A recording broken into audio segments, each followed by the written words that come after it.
ஜோதிட ரகசியங்கள் YouTube channel நேயர்களுக்கு அனைவருக்கும் வணக்கம். பொதுவாக நோய் அப்படின்னு சொல்லிட்டு நிறையா பேர் இப்போ ஜாதகம் பார்த்துட்ருக்கீங்க. நோய் வராதுங்கிறது உங்கள் ஜாதகத்தில் ஒவ்வொரு 6ஆம் பாவதிக்கு ஒரு நோய் இருக்கும். 6ஆம் பாவதியை போய் டச் பண்ணுற கிரக நோய் இதெல்லாம் இருக்கும். இதெல்லாம் விட உங்கள் ஜாதகத்தில் பிறப்புலேருந்தே பார்த்தீங்கன்னா அடிக்கடி போகக்கூடிய நோய் என்னன்னு பார்த்தீங்கன்னா உங்கள் ஜாதகத்தில் லோயஸ்ட் கிரகம்னு சொல்லுவாங்க, எல்டின்னு சொல்லுவாங்க. லோ டிகிரியில் உள்ள குறைந்த பாகையில் உள்ள கிரகம் எதுவோ 0 டிகிரி 1 டிகிரி 5 டிகிரி கீழே உள்ளதில் இருக்குதுலேயே அந்த 9 கிரகத்தில் எந்த கிரகம் 0 டிகிரியில் இருக்கோ அந்த கிரகத்துக்கான நோய் உங்கள் உடம்புல இருந்துக்கிட்டே இருக்கும் வாழ்நாள் முழுக்க. இப்போ நீங்கள் என்ன பண்ணலாம் அப்படின்னா, அது எந்த கிரகம்னு பார்த்து, இப்போ சூரியனாக இருந்தால் கோதுமை தானம் கொடுக்கலாம், அல்லது கோதுமையை ஞாயிற்றுக்கிழமையில் உங்கள் தலையை 6 முறை உங்கள் தலையில் சுற்றி நீங்கள் ஓடுற தண்ணியில் விடலாம். இதே இது சந்திரனாக இருந்தால் பச்சை அரிசியை எடுத்து 10 முறை உங்கள் தலையை ரிவர்ஸில் சுற்றி நீங்கள் ஓடுற தண்ணியில் விடலாம். இந்த மாதிரி செவ்வாயாக இருந்தால் தூரையை 7 முறை சுற்றி நீங்கள் ஓடுற தண்ணியில் விடலாம். அதே மாதிரி புதனாக இருந்தால் பச்சை பயிறு சரிங்களா 5 முறை சுற்றி உங்கள் ஓடுற தண்ணியில் விடலாம்.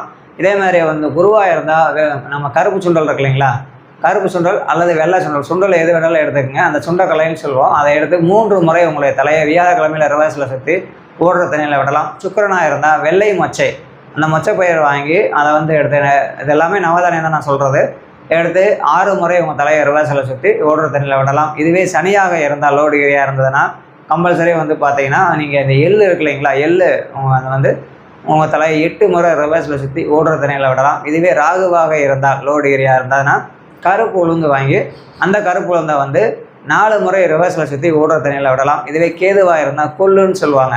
இதே மதுரை அந்த மாதிரி ஒரு பக்கம் காணப்பயிறுன்னு சொல்லுவாங்க.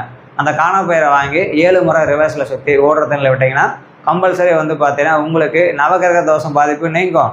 அதுபோக பார்த்தீங்கன்னா உங்களுடைய லோ டிகிரி இதில் எந்த கிரகமாக இருக்கோ அந்த கிரகத்துக்கான நோயோட தாக்கம் உங்களுக்கு கம்மியாகும். கண்டிப்பாக அடுத்தடுத்து வராது. இந்த லோ டிகிரி அடுத்தடுத்து நோயை பொறுத்துக்கிட்டே இருக்குங்க. இப்போ இதை உதாரணத்துக்கு இப்போ சூரியன் லோ டிகிரின்னு வச்சுக்கோங்க, உங்களுக்கு கண் சம்மந்தமான நோயோ அதேமாதிரி முதுகெலும்பு சம்மந்தமான நோயோ உங்களுக்கு இருந்துக்கிட்டே இருக்கும். சந்திரன் லோ டிகிரின்னு வைங்க, தீராத சளி தொந்தரவோ உடம்பு வலி எங்கே தான் வலிக்குதுன்னு தெரியாது சரிங்களா. இதே இது உங்களுக்கு செவ்வாய் லோ டிகிரின்னு வச்சுக்கோங்க. செவ்வாய் லோ டிகிரி உங்களை உடம்பை டயர்டு பண்ணிகிட்டே இருக்கும். அதுக்கடுத்து எலும்பு பாதிப்பை கொடுக்கும், பல்லு பாதிப்பை கொடுக்கும் சரிங்களா. இதே இது புதன் வைங்க, மீசிங் ட்ரபுளாக கொடுக்கும். இதே இது உங்களுக்கு குருன்னு வைங்க, கம்பல்சரி பொருளாதார பாதிப்பு கொடுத்துக்கிட்டே இருக்கும். அதே மாதிரி குருக்கு மூளைன்னு சொல்லுவாங்க, உடம்புல ஏதேனும் கட்டிகளை கொடுத்துக்கிட்டு இருக்கோம். அதே மாதிரி பார்த்தீங்கன்னா உங்களுக்கு சுக்கிரன் வைங்க, கம்பல்சரி கண் பார்வையில் ஏதாவது தொந்தரவு, கிட்னி ஸ்டோனு, பெண்களாக இருந்தால் கர்ப்பப்பை, இந்த மாதிரியான தொந்தரவுகளை கொடுக்கும். இதே சனின்னு வச்சுக்கோங்க, கால் வெளியே கொடுத்துக்கிட்டு இருக்கும், தோல் அலர்ஜியை கொடுக்கும். ராகுவுமே பார்த்தீங்கன்னா பெரிய தோல் அலர்ஜி கொடுத்துட்டு சரியே ஆகாதுங்க. அந்த மாதிரி கேதுங்கிறது பார்த்தீங்கன்னா உடம்புல தையல் போட வைக்கிங்க, கம்பல்சரி ஏதோ ஒரு ஆப்ரேஷனாக கொடுத்துரும். அது மட்டும் இல்லாமல் ராகு இது எப்பயுமே ஸ்கின் அலர்ஜி, ஸ்கின் அலர்ஜி. நம்ம சனி தோல் கால் ரெண்டையுமே, காலில் இடுப்பு கீழே உள்ள பகுதிகளை ஒரு பாதிப்பு கொடுக்குங்க. அதனால் இந்த மாதிரிலாம் நோய்கள்லேருந்து தப்பிக்கிறதுக்கு இது ஒரு எளிய பரிகாரம். நீங்கள் நார்மலாக தாந்திரிக பரிகாரமாக இதை பண்ணிக்கலாம். இதை தாண்டி உணவு ஏதாவது தானமாக கொடுக்குறதா இருந்தால், இப்போ சூரியன் லோ டிகிரியாக இருந்ததுன்னா கோதுமை அல்வா, சப்பாத்தி இந்த மாதிரி கொடுங்க, ஜாங்கிரி இந்த மாதிரி கொடுக்கலாம். சந்திரன் லோ டிகிரியாக இருந்தால் பச்சை அரிசி மாவில் சக்கரை கலந்து கொடுங்க, இல்லை அம்மன் கோயில் மாரியம்மன் கோயிலில் மாவிளக்கு எடுங்க, இது உங்களுக்கு ரொம்ப நல்லாயிருக்கும். இதே செவ்வாயாக இருந்ததுன்னா கம்பல்சரி பார்த்தீங்கன்னா முருகன் கோவிலில் கம்பல்சரி பார்த்தீங்கன்னா உங்களுக்கு அந்த பயிறு சாதம் சொல்லுவாங்க, துவரம் சொல்கிறோம் இல்லைங்களா, அந்த மாதிரி துவரம் பயிறு சாதம் கொடுங்க, இது ரொம்ப நல்லாயிருக்கும். அப்படி துவரம் பயிர் உங்களால் கொடுக்க முடியல அப்படின்னு சொன்னீங்கன்னா கம்பல்சரி நம்ம என்னன்னு சொன்னீங்கன்னா நல்லா ஸ்வீட் இருக்குது அந்த செவ்வாய்க்கு. எப்படின்னா நம்ம அல்வா இருக்கு இல்லைங்களா, அதான் கெட்டியாக நல்லா ஹார்டாக உள்ள உணவு அல்வா கொடுக்கலாம். அதே மாதிரி அதிரசம் கேள்விப்பட்டிருப்பீங்க, நல்லா ஹார்டாக இருக்கும், மாவால் ஆனது தான், ஆனால் கொஞ்சம் ஹார்டாக இருக்கணும். அந்த மாதிரி ஹார்டாக உள்ளதாக கொடுங்க, இது தான தர்மமாக கொடுத்துக்கலாம். அதுக்கடுத்து பார்த்தீங்கன்னா அவங்களுக்கு புதன் அப்படின்னு சொல்லும்போது நம்ம நார்மலாகவே கீரை சாதம் உங்களுக்கு எல்லாத்துக்குமே தெரியும், கீரை சாதம் கொடுக்கலாம். அதே மாதிரி பார்த்தீங்கன்னா இப்போ சுக்கிரன்னால வெண்பொங்கல் கொடுக்கலாம். வெண்பொங்கல் மட்டும் இல்லாமல் இந்த சுக்கிரனுக்கு ரசகுல்லா, ரோஸ் மில்க்கு இதெல்லாம் கொடுக்கலாம். அதேமாதிரி புதனுக்கு கீரை சூப்பு வாங்கி யாருக்கா தானமாக கொடுக்கலாம். இதெல்லாம் உங்களுடைய அந்த லோ டிகிரிக்கான பாதிப்பை ரொம்ப கம்மியாகும்.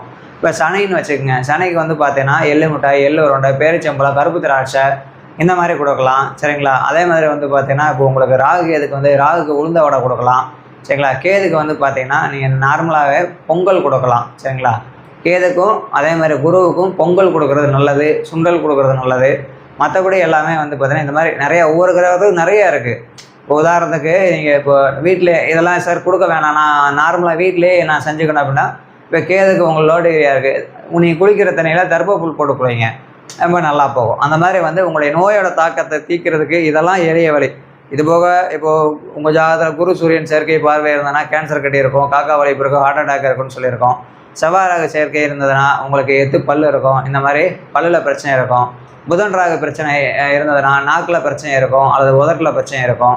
அதேமாதிரி ஸ்கின் அலர்ஜி வரும், ஒரு சிலருக்கு வீசிங் ட்ரபிள் தீரவே தீராது. இந்த மாதிரி ஒவ்வொரு கிரகத்துக்கும் ஒவ்வொரு அமைப்பு இருக்குங்க. அப்போ நோய்க்குன்னு பார்க்கும்போது நிறைய விஷயத்தை பார்க்குறோம். நீங்களாம் வந்து ஒரு நோய்க்கு தான் அப்படின்னு சொல்லி மருத்துவத்தை நம்ம தேர்ந்தெடுத்து பார்க்குறோம்.